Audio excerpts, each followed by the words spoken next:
ആഭ്യന്തര വകുപ്പ് ആർക്കെന്ന തർക്കം നിലനിർത്തിക്കൊണ്ടാണ് മഹാരാഷ്ട്രയിൽ മഹായുതി സർക്കാർ ഇന്ന് വൈകിട്ട് സത്യപ്രതിജ്ഞ ചെയ്യുന്നത്. ഉപമുഖ്യമന്ത്രിയായി സത്യപ്രതിജ്ഞ ചെയ്യാൻ ശിവസേനയിൽ നിന്നും ഏക്നാഥ് ഷിൻഡെ സമ്മതിച്ചിട്ടുമുണ്ട്. പക്ഷേ ആഭ്യന്തര വകുപ്പ് വേണമെന്ന ആവശ്യത്തിൽ നിന്ന് പിന്നോട്ടില്ല എന്നും അറിയിച്ചിട്ടുണ്ട്. നാളെയും മറ്റന്നാളുമായി നടക്കുന്ന ചർച്ചയിലൂടെ വകുപ്പ് വിഭജനം പൂർത്തിയാക്കാമെന്ന ധാരണയിലാണ് ഇന്ന് സത്യപ്രതിജ്ഞയ്ക്ക് ഷിൻഡെ സമ്മതം അറിയിച്ചത്.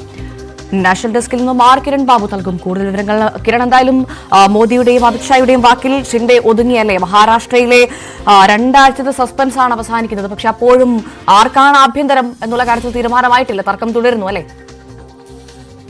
ഭവ്യ, അങ്ങനെ തന്നെ വേണം പറയാൻ. തൽക്കാലം തർക്കം നിലനിർത്തിക്കൊണ്ട് തന്നെയാണ് ഇന്ന് സത്യപ്രതിജ്ഞാ ചടങ്ങിൽ ഉപമുഖ്യമന്ത്രിയായി ഷിൻഡെ സ്ഥാനമേൽക്കുന്നത്. ഒരു വലിയ വിജയമാണ് നേടിയത്, ഞെട്ടിക്കുന്ന വിജയം എന്ന് തന്നെ പറയാം. 5-4 ഭൂരിപക്ഷത്തോടു കൂടിയാണ് മഹായുതി വിജയം നേടിയത്. അത്തരമൊരു വിജയം നേടിയിട്ടും കഴിഞ്ഞ 11 ദിവസവും മഹായുതിക്ക് ആരാണ് മുഖ്യമന്ത്രി എന്ന് പ്രഖ്യാപിക്കാൻ കഴിഞ്ഞിരുന്നില്ല. ഏക്നാഥ് ഷിൻഡെ ഒറ്റ വാശിയിൽ നിന്നാണ് അതിന്റെ പ്രധാന തടസ്സമായിരുന്നത്. മുഖ്യമന്ത്രി സ്ഥാനം ആദ്യം 2.5 വർഷം വേണമെന്ന ആവശ്യം അദ്ദേഹം ഉന്നയിച്ചു. അത് അംഗീകരിക്കാൻ കഴിയില്ല എന്ന് BJP അറിയിച്ചു. തുടർന്ന് അങ്ങനെയാണെങ്കിൽ ആഭ്യന്തര വകുപ്പ് വേണം. കഴിഞ്ഞ തവണ ഏക്നാഥ് ഷിൻഡെ മുഖ്യമന്ത്രിയായിരുന്നപ്പോൾ ആഭ്യന്തര വകുപ്പ് BJPക്കായിരുന്നു.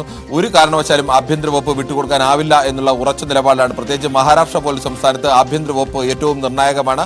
അതുകൊണ്ട് തന്നെ അത് വിട്ടുകൊടുക്കാനാവില്ല എന്നുള്ള ഉറച്ച നിലപാടിലായിരുന്നു BJP.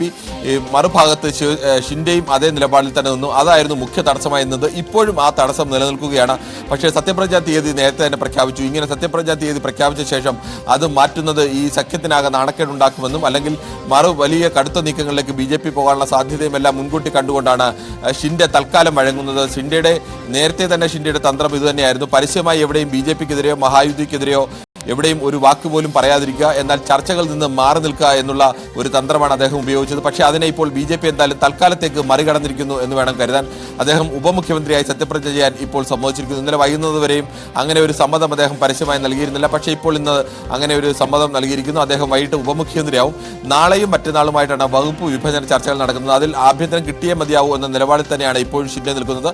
അത് പരിഹരിക്കാനാവും എന്നാണ് പ്രതീക്ഷിക്കുന്നത്. ഇന്ന് നരേന്ദ്രമോദിയും അതോടൊപ്പം തന്നെ അമിത്ഷായും മുംബൈയിലെത്തുന്നുണ്ട്. ഇന്ന് മുംബൈയിലെത്തുന്ന ഇരുവരും ഏക്നാഥ് ഷിൻഡെയുമായി പ്രത്യേകം ചർച്ച നടത്താനുള്ള സാധ്യതയുമുണ്ട്. ഇവർ നൽകുന്ന ഒരു ഉറപ്പിന്റെ അടിസ്ഥാനത്തിൽ ഈ സർക്കാരിന്റെ വകുപ്പ് വിഭജനത്തിലടക്കം ഒരു തീരുമാനമാകും എന്നാണ് പ്രതീക്ഷിക്കുന്നത്.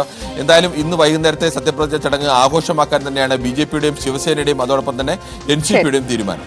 ശരി, കിരൺ ബാബുവാണ് വിവരങ്ങൾ നൽകിയത്.